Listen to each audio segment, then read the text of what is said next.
So, how do you figure out the truth about millions of things without actually checking every single one? Well, today, we're going to pull back the curtain on the statistical magic that makes that possible. We are talking about how to estimate and how to do it with confidence. All right, let's kick things off with a simple question. How does a fast food company really know the average weight of their burgers? I mean, after they're cooked and everything. Or, think about your smartphone. How does the manufacturer have any idea what the average battery life is? I mean, seriously, they can't weigh every burger or run down every single phone battery that rolls off the assembly line, right? That would be insane, and they'd have nothing left to sell. So how in the world do they get an answer they can actually trust for all of their products? Well, the secret lies in a really clever idea: guessing from a sample. It's truly the only way to get this done. Instead of trying to look at everything, we start small.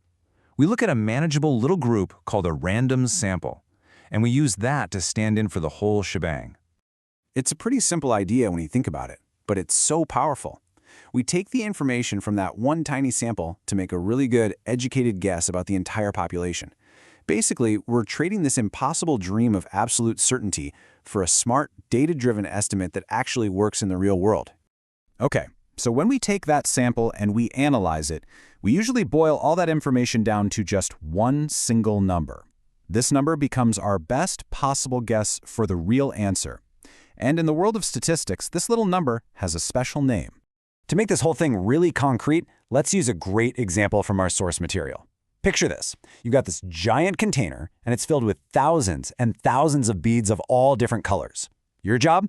Figure out the true proportion of red beads in that entire thing, but you're not allowed to count them all. So what do? Well, the process is actually pretty simple. First, you just reach in and scoop out a random sample of beads. Step 2, you just count how many of those are red. And finally, step 3, you do a quick calculation to find the proportion of red beads in just your little sample. Easy enough, right? And boom, that one number you just calculated, that proportion of red beads in your scoop, that's what we call a point estimate. It is your single best guess. It's like planting a flag on a number line and saying, based on my data, I think the real answer is right here. So check this out. In one experiment, a statistics class actually did this. They took a random sample of 251 beads, and they found that 107 of them were red. You divide 107 by 251, and you get a point estimate of 0.426. So their single best guess is that 42.6% of all the beads in that huge container are red. But, and this is a big but, there's a problem here. Relying on just that one number is, well, it's a little fragile. There's a fundamental issue with saying our answer is 42.6% and just walking away. So why is it so fragile? Well, it all comes down to random chance. Think about it. If you put those beads back, shook up the container, and took another random sample, you'd almost certainly get a slightly different number of red beads, right? Maybe this time you get 110 red ones, or maybe 105. And each time you'd get a brand new point estimate. And this leads us to a pretty huge realization. Our single best guess is almost certainly wrong. Wow. Now, it's probably really close, but the chances of it being the exact, perfect, to the decimal point right answer, vanishingly small. So if one number isn't good enough, what do? We can't just throw our hands up? Well, to give a more honest and, frankly, a more useful answer, statisticians build a range of values. And this brings us to one of the most important ideas in stats, the confidence interval. So instead of that one single point on a number line, we create a range, an interval of values, where we think the true answer could plausibly be hiding. This is what we call a confidence interval, and it's a game changer. So how do you build one of these things? The basic idea is actually really simple. You take your point estimate, your best guess, and then you just add and subtract a little cushion on either side. That cushion is called the margin of error, and its whole job is to account for that sample-to-sample randomness we were just talking about. Okay, so now we get to it.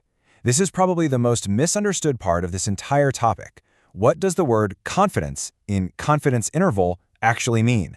I promise you, it's probably not what you think.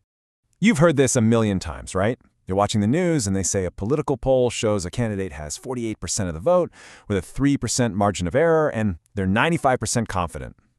What does that 95% really mean? Now listen closely, because this is the key. Being 95% confident does not mean there's a 95% chance the true answer is inside our one interval. Nope. The real answer is what it is. It's not moving around. Our interval is the thing that changes with each sample. What 95% confident really means is that we are confident in our method. It means if we were to do this whole sampling process 100 times, we'd expect our interval to capture the true value in about 95 of those attempts. Here's the perfect analogy for this. Think of the true answer as a single fish swimming around in a lake. Every confidence interval we calculate is like casting a net.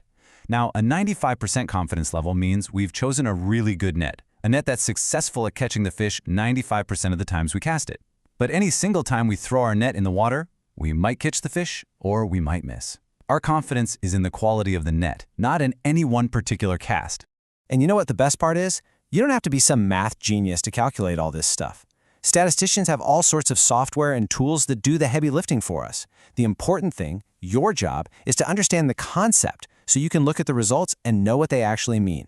So, why do we care about any of this? Because this whole process gives us a plausible range for the truth. It's honest. It forces us to acknowledge that we have some uncertainty instead of pretending our one guess is perfect. And that helps us make way better decisions.